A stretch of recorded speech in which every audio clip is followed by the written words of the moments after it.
My name is Jeff. There's this new subgenre I've been getting into. It's called Epstein fan fiction. So far, there's only 2 movies that fall into this super niche, super cool new genre. The first one is called The Scary of 61st Street, a 2021 indie movie centered around 2 women who rent an apartment formerly owned by Jeffrey Epstein. Ooh, scary. This movie is pretty solidly a horror movie, though it does play with pretty much the darkest humor out there at times. It's made on a baby shoestring budget and was directed by Dasha, ex-girlfriend of known bug Adam Friedland, R.I.P. Cumtown. Anyway, it's a good movie and is currently streaming on Shudder if you want to watch it. The second movie that falls under my own little subgenre of Epstein fanfiction is Blink Twice. It's got a way bigger Hollywood budget and an insane cast. It's a wide release, and listen, I'm not one to judge you based on wealth or proximity to power, except I totally am, but I do know I prefer my Epstein fanfic with a little more distance from the source material, you know what I mean? Blink Twice is the debut film from Zoe Kravitz, daughter of Lisa Bonet and a pile of luxurious scarves, and stars an eclectic cast of people designed specifically for me to come see it. Naomi Ackie is the lead, and I'm not familiar with her at all. However, I did see she's in the new Bong Joon-ho movie, Mickey 17, so I best get familiar. She does a great job as this jittery, incredibly expressive-faced young woman. I thought she was perfectly fine. Adria Arjona from Hitman is in this, and is arguably the best character in the movie. Then there's Channing Tatum, who is also really good in his role as Slater King. But this extended cast list, you guys, I mean, I'll just bang these out really quick, okay? This cast does not f*** around. First, we got Simon Rex. Please see Red Rocket if you have not. It's about every real guy in Missouri. Then we have Christian Slater, Mr. Robot himself, kinda, not really though, spoiler season 1. Love him. Also, Aaliyah Shawkat from Arrested Development, but my preferred showcase of hers, Search Party. Search Party is endlessly rewatchable and has an entire cast of people just waiting to be cast in Hollywood movies. John Early, you are mother. Favorite drink? Piss.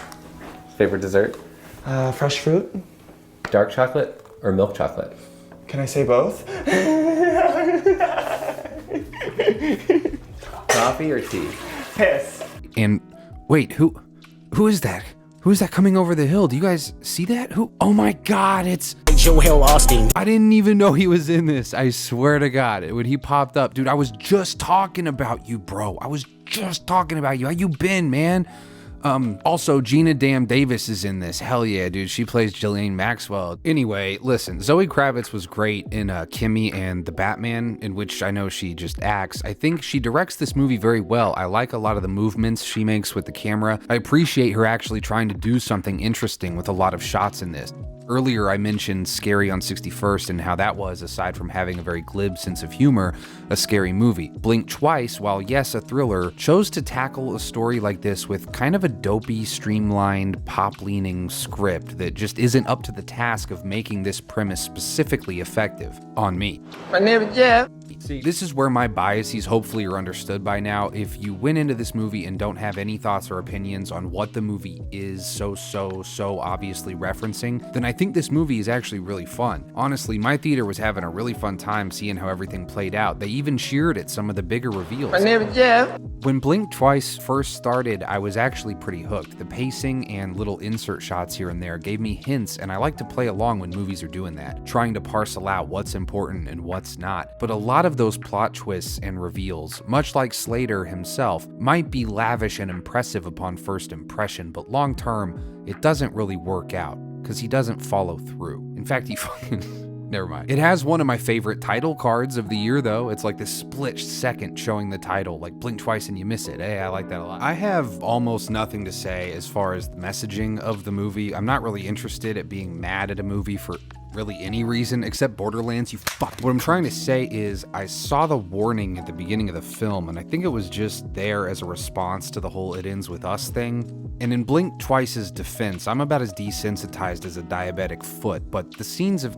SA, as the kids are saying, were, yeah, harrowing, uncomfortable, kind of shocking and overwhelming, but the movie wants you to also hoorah at like girls get it done stuff and one-liners, which can totally work in context, but the tone of this movie just feels a little bit wrong and not in a good way. I've seen people compare this to Saltburn, which totally makes sense in premise, but the two movies are about incredibly different things in my opinion. Both filmmakers, Emerald Fennell and Kravitz, both Nepo babies, both talking to one degree or another about class and power, but I think Emerald Fennell had a story to tell with a little bit more nuance and narrative meat on the bone. Blink Twice, while having a fantastic cast and great performances across the board, seems more interested in how flashy and aesthetically pleasing it is than its characters and where they all end up and why they are the way they are. I'm kind of rambling at this point, sorry. It's entertaining though. I want to make that clear. No matter what title and thumbnail this video ends up having, believe me, there are way worse movies. Blink Twice has a very bold story to tell. It just feels a little bit tone deaf as far as making the story effective the way I think I wanted it to be, at least. If I'm wrong, or you guys have anything to add that I didn't cover, please let me know in the comments. I wasn't sure I wanted to talk about this movie, but hopefully you guys enjoyed hearing me vomit out my thoughts. I probably won't watch this one again, but I probably will think about it again as I keep an eye on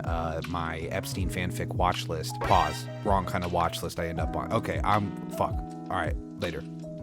I wasn't involved. Ain't in my best yet, just let me work.